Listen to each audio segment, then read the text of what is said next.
हिंदी में यूपीएससी की तैयारी से संबंधित प्रोग्राम्स को देखने के लिए सब्सक्राइब करें स्टडी IQIAS हिंदी।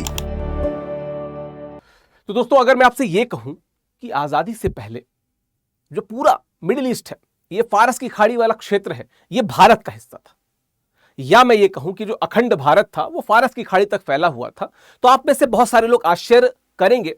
लेकिन बहुत से किताबों को देखने के बाद, और जो आप मेरे पीछे आर्टिकल देख रहे हैं, इसमें जिस किताब का मेंशन है उसको पढ़ने के बाद एकदम स्पष्ट हो रहा है कि आजादी से पहले पहले तक ये संपूर्ण जो फारस की खाड़ी का क्षेत्र है ये भारत का हिस्सा था। देखते हैं इसको विस्तार से। सबसे पहले ये समझें कि चर्चा में क्यों है। चर्चा में क्यों है? क्योंकि रॉबर्ट ब्लिथ की जो किताब है, किताब का नाम है एम्पायर ऑफ द राज, ठीक है, ये इनकी किताब है। इस किताब में क्या कहा गया है? इस किताब में कहा गया है कि जो फारस की खाड़ी का क्षेत्र है, ठीक है, अगर आप मैप पे देखो तो ये वाला जो क्षेत्र है, ये वाला जो एरिया है पर्शियन गल्फ, इनफैक्ट अगर हम देखें तो इसके आसपास का पूरा क्षेत्र, क्योंकि यहां से फिर तो अखंड भारत शुरू हो जाता था, ठीक है, इसके आसपास का पूरा क्षेत्र जो वो क्या था, भारतीय क्षेत्र का हृदय स्थल था। इत्तेफाक से बताऊं तो उस समय एक सेवा हुआ करती थी, भारतीय राजनीतिक सेवा।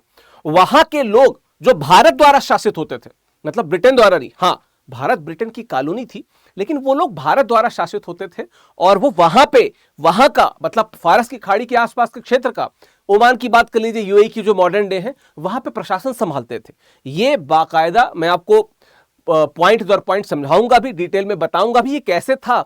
और अगर तो ये ना होता, मतलब आजादी के बाद वो अगर अलग ना होता, तो नई व्यवस्था क्या होती, कब, क्यों, क्या, कैसे, हर चीज का उत्तर इस वीडियो में मिलेगा। अंत तक जुड़े रहिएगा। बस बताता चलूं, 28 अगस्त से हिंदी साहित्य का बैच शुरू हो गया है। अगले 10 दिन 12 दिन इसमें बैच में एडमिशन चलेगा। और दो बहुत बड़ी घोषणाएं हैं जो करने के लिए मैंने स्लाइड को यहां पर लगाया भी हुआ है कि आपको एनसीईआरटी का पूरा कोर्स फ्री मिलेगा और प्रीलिम्स की पूरी टेस्ट सीरीज फ्री मिलेगी। हिंदी साहित्य बैच के साथ free of cost, maximum discount तो मिलेगा ही। और मिस्टर कबीर दास जी से, मतलब मेरे सबसे फेवरेट कवि हैं, उनके द्वारा ये जो कोर्स है वो शुरू हो रहा है। विकास लाइव कोड का प्रयोग करके आप अधिकतम डिस्काउंट प्राप्त कर सकते हैं इस बैच में। मैंने मिस्टर कबीर दास क्यों कहा? एक बैच का, एक क्लास का रेफरेंस है, अगर आपको याद आएगा तो कमेंट बॉक्स में बताइएगा। चलिए, मेरे सोशल मीडिया हैंडल्स हैं, जुड़ना चाहे तो आप स्कैन करके या नीचे सर्च करके। चलिए आते हैं पॉइंट पे। क्या थी ये व्यवस्था, क्या थी, ठीक है, पहले इसको समझते हैं। इसको समझना बहुत जरूरी है, और ऐसा भी नहीं कि मैं कोई हाइपोथेटिकल चीज बता रहा हूं। This is all in books written the facts. क्या है? भारतीय राजनीतिक सेवा होती थी, इंडियन पॉलिटिकल सर्विस। ये क्या करती थी? ब्रिटिश राज्य का ये विस्तृत साम्राज्य 3 मुख्य स्तंभों पे टिका था। 3 स्तंभ कौन कौन से थे? पहला, भारतीय राजनीतिक सेवा, जो वहां पे फारस की खाड़ी के क्षेत्र में भारतीय राजनीतिक सेवा द्वारा संचालित होता था। लंदन के विदेश मंत्रालय से नहीं, भारत की राजनीतिक सेवा द्वारा संचालित होता था, और फारस की खाड़ी में एडमिनिस्ट्रेशन ये संभालता था। पहली बात ये। दूसरा क्या है? भारतीय सेना की सुरक्षा। वहां पे भारत की जो सेना थी, कह सकते हैं कि अंग्रेजों के प्रभाव में थी, पर भारत की सेना थी, वो सुरक्षा देती थी, ठीक है, भारतीय सेना करती थी, ब्रिटिश सेना नहीं करती थी। तीसरा, वायसराय का नियंत्रण। भारत में जो वायसराय थे उनका नियंत्रण था। आप कह सकते हो वाया था, लेकिन भारत के वायसराय का नियंत्रण था, तो वो भारत के कब्जे में था। इंग्लैंड से, ब्रिटेन से डायरेक्ट कनेक्शन पे नहीं था वो, ठीक है। ये पहली बात है। दूसरी बात क्या थी व्यवस्था, और कैसे समझ लेते हैं? अप्रत्यक्ष नियंत्रण। इसको थोड़ा समझना पड़ेगा। क्या है अप्रत्यक्ष नियंत्रण?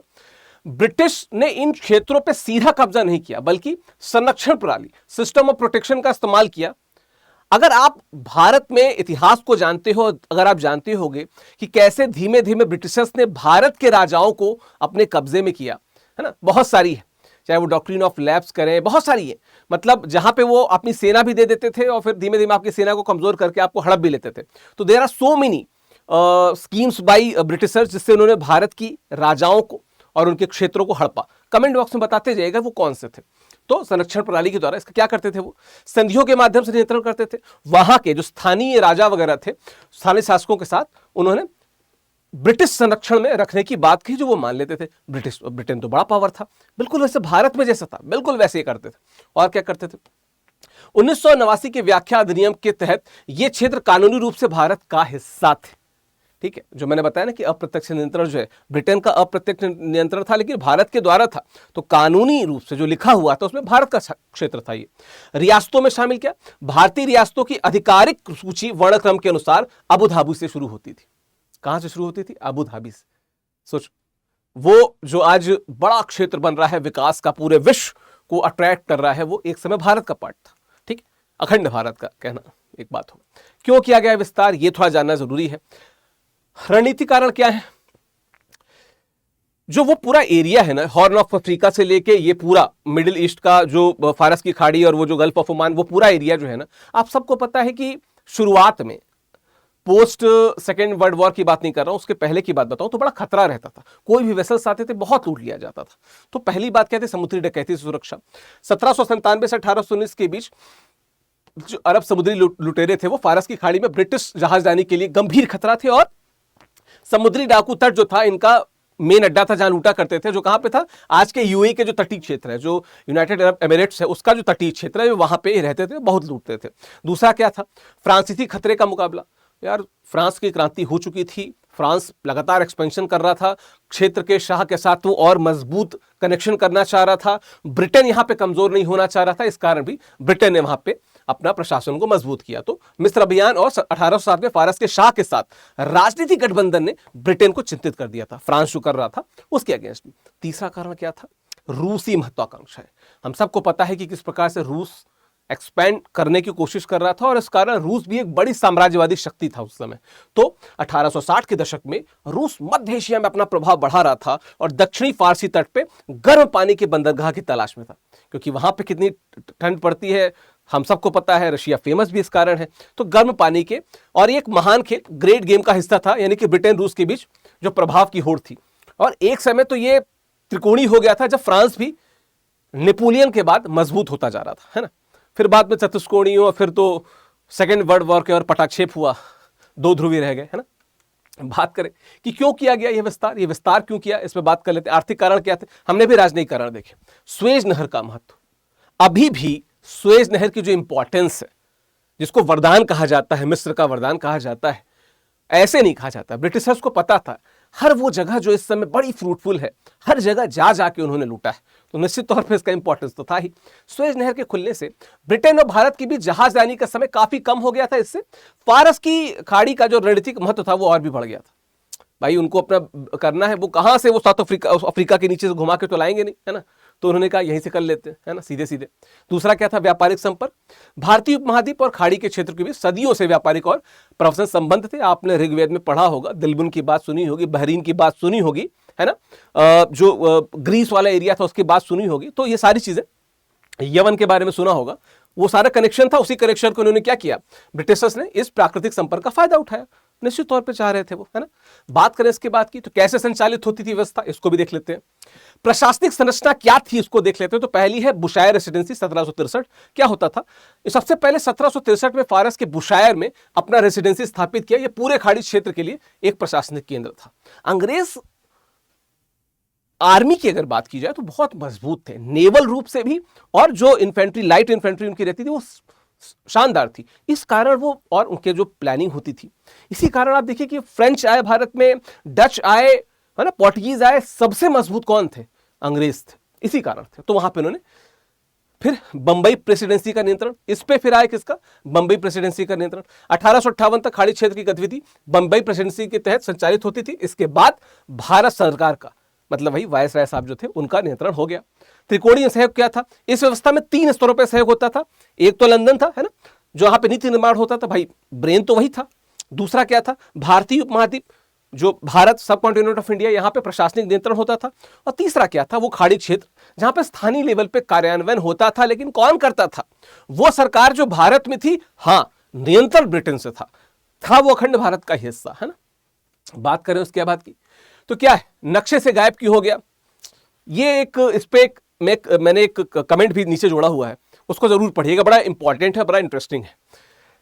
ब्रिटिशर्स ने जानबूझकर इन क्षेत्रों को अपने आधिकारिक नक्शों से बाहर रखा। पहला कारण क्या, ऑटोमन साम्राज्य को खुश रखना। ऑटोमन साम्राज्य मजबूत, सशक्त, खुश रखना। हमारा हिस्सा नहीं भाई, आप ले लो अपना, देख लो, है ना। तो ऑटोमन साम्राज्य से सटे अरब राज्यों के नक्शों से बाहर रखा गया ताकि कॉन्स्टेंटिनोपल यानी इस्तांबुल नाराज ना हो, कुस्तुनतुनिया जिसकी बात करते हैं, है ना। अंतरराष्ट्रीय दबाव से बचना, ये जो कारण है, यही कारण है कि अफ्रीका को, कुछ दिनों पहले मैंने इस पर वीडियो किया था कि अफ्रीका को क्यों छोटा दिखाया गया था, है ना। क्योंकि अफ्रीका कायदे में एरिया वाइज दूसरा सबसे बड़ा महाद्वीप तो है ही, लेकिन जितना एरिया में दिखता है मैप में, उससे दरअसल बहुत बड़ा है। ऐसा माना जाता है कि लगभग उससे 3 से 4 गुना बड़ा है, इतना बड़ा है। लेकिन वहां पे भी यही बात रखी गई कि जिन्होंने लूटा था, जिन्होंने कब्जाया था, ऊपर दिखा देंगे छोटा एरिया तो है, पर दरअसल वो बड़ा एरिया था। यहां पे भी वही बात थी। यदि साम्राज्य का वास्तविक विस्तार दिखाया जाता तो अन्य यूरोपीय शक्तियां चिंतित हो सकती थी, नाराज हो सकती थी, आक्रमण कर सकती थी, है ना। कानूनी जटिलताओं से बचना क्या, कुछ संरक्षित राज्यों को साम्राज्य का हिस्सा न दिखाकर अंतर्राष्ट्रीय कानूनी समस्याओं से बचा जा सकता था। मतलब क्या, देखिए कुछ क्षेत्रों में आपने कहा कि यहां पे अपने लोगों को हम क्या करेंगे, रुकवाएंगे, वो थोड़ा सा मीठा पानी खा के निकल जाएंगे यहां से। धीमे धीमे आपने क्या किया, धीमे धीमे उस क्षेत्र को कब्जाने लगे। तो कल को अंतर्राष्ट्रीय संगठन आप पे दबाव बनाए कि यार ये तो तुमने मीठा पानी के लिए लिया था, इसको क्यों कब्जा रहे हो, तो ऐसा लगे ना किसी को, तो उन्होंने धीमे में जाने दिया कि चलो बड़ा एरिया तो अपने पास में, ये छोटा वाला एरिया जाने देते हैं, है ना। समकालीन टिप्पणियां ये बड़ी इंपॉर्टेंट है, इसको पढ़िएगा। तो रॉयल एशियन सोसाइटी के एक व्याख्याता है, एक सीनियर कमेंटेटर, उन्होंने क्या कहा था, जैसे एक ईर्ष्यालु शेख अपनी प्रिय पत्नी को घूंघट से ढकता है, वैसे ही ब्रिटिश अधिकारी अरब राज्यों की स्थितियों को इतने गहरे रहस्य में डालते हैं कि दुर्भावनापूर्ण प्रचारकों को यह सोचने का बहाना मिल सकता है कि वहां कुछ भयानक हो रहा है। मतलब ये कि वैश्विक स्तर पे जितने भी देश हैं, जो भी कंपटीटर हैं किनके, ब्रिटिशर्स के, उनको पता ही ना चले अंदर ही अंदर क्या कांड हो रहा है। मुझको वो कहानी याद आ रही है, पर्दा, किसकी कहानी थी, यशपाल जी की। उस कहानी में होता है जब पर्दा हटता है तो भयानकता दिखती है, ये उसी पर्दे की बात हो रही है। ब्रिटिशर्स यही किया करते थे। इसका मतलब कि कायदे में अगर ब्रिटिशर्स में गट्स होते और उस पर्दे को सामने लाते और भारत का हिस्सा बनाते तो फिर हमारा भारत बड़ा लंबा होता, है ना।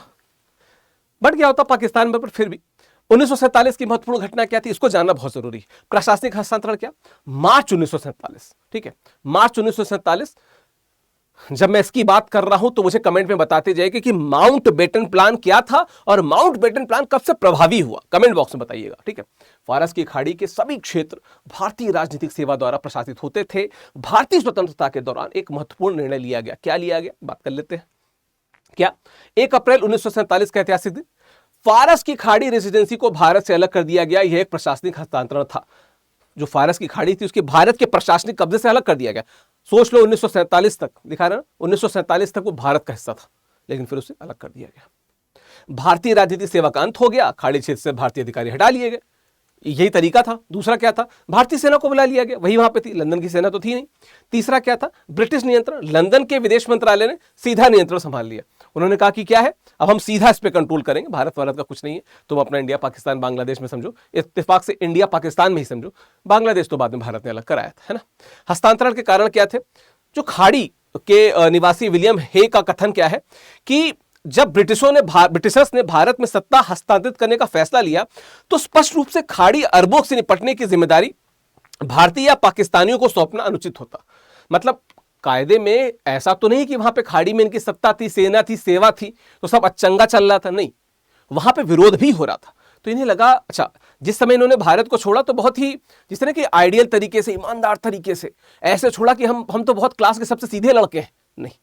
उस समय तक इनकी हालत पस्त हो चुकी थी, भारत को और नहीं पकड़ के रख सकते थे, तो हर जगह ये मोरल ग्राउंड बता रहे थे। तो यहां पे भी कहा कि नहीं यार, भारत पाकिस्तान आपस में समझ लें, ये फारस के शेखों से कहां उलझेंगे, चलो इनको हम देखेंगे। मंशा ठीक तो थी नहीं, लेकिन चलो दिखाया ऐसे गया, है ना। वैकल्पिक इतिहास की क्या संभावना होती, यदि ये ना हुआ होता तो क्या होता, परिणाम क्या होते, भारत या पाकिस्तान का हिस्सा, खाड़ी राज्य संभवतः भारत या पाकिस्तान का हिस्सा होते, वो पूरा जो गल्फ कंट्रीज वाला एरिया है ना, वो पूरा अखंड भारत का हिस्सा होता, है ना। फिर क्या है, आज की राजशाही व्यवस्था के बजाय लोकतांत्रिक व्यवस्था होती, बहुत से जगहों पर राजशाही ही चल रही है, लोकतांत्रिक व्यवस्था होती, और अलग आर्थिक विकास, तेल की संपदा का वितरण बिल्कुल अलग होता, सब भारत के पास ही होता। तो ये जो शायद ट्रंप वहां पे हमला कर रहे थे, भारत के पश्चिमी तट पे हमला कर रहे होते, है ना, फिर भी वही रोक दिए रहे होते। चल, बात क्या है, निष्कर्षतः क्या कह सकते हैं कि 1947 में हुआ जो प्रशासनिक हस्तांतरण न केवल एक नौकरशाही बदलाव था, बल्कि यह एक ऐसा निर्णय था जिसने पूरे क्षेत्र की राजनीतिक और आर्थिक दिशा बदल दी। आज की दुनिया में खाड़ी देशों की तेल संपदा और भारतीय उपमहाद्वीप की जनसांख्यिकी शक्ति के अलग होने की जड़ें इसी ऐतिहासिक निर्णय में शामिल है। तो ये था बात, कुछ भी इसमें एक्स्ट्रा नहीं है, it's all in evidence, and ये वो बात जो हमको पता ही नहीं थी, है ना। चलिए, हमारा जो प्रतिज्ञा बैच है, प्रतिज्ञा बैच में चूंकि इस समय एंड ऑफ सीजन सेल चल रही है, अधिकतम डिस्काउंट मिलेगा। विकास लाइव कोड का प्रयोग करना है आपको, है ना। नीचे लिंक दिया होगा, हमारे ऐप वेबसाइट पे चले सकते हो। और देखो, ये तो आप मेरे वीडियोस को देख रहे हो तो आप जानते होंगे, मैं कहता हूं कि यूनियन पब्लिक सर्विस कमीशन के जितने भी प्रिपरेशन स्टेजेस हैं, ये जहां पे भी होती है, इससे बेहतर कोई कोर्स नहीं है। गागर में मैं महासागर कहता हूं उसको। तो अगर इससे जुड़ना चाहते हो तो आप देर ना करो, 31 तक सेल चलेगी, 31 को ही बैच क्लोज हो जाएगा। तो क्या कोशिश करनी है, उसके दौरान इस बैच से जुड़ जाना है। हमें क्या करना है, बैच से जुड़ जाना है, ठीक है। बाकी मेरे सोशल मीडिया हैंडल्स हैं, टेलीग्राम है, इंस्टाग्राम है, स्कैन करके जुड़ जाओ, या @officialvikas @vikas live, it's Vikas live, scan करके इंस्टाग्राम टेलीग्राम पे मिलते हैं। और जो मैंने प्रश्न पूछे हैं उत्तर देते जाइएगा। वीडियो देख रहे हैं तो रिस्पॉन्सिबिलिटी के साथ उत्तर भी दीजिए।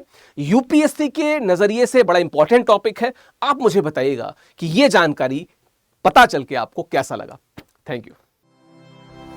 स्टडी IQ IAS, आपका सिलेक्शन हमारा मिशन।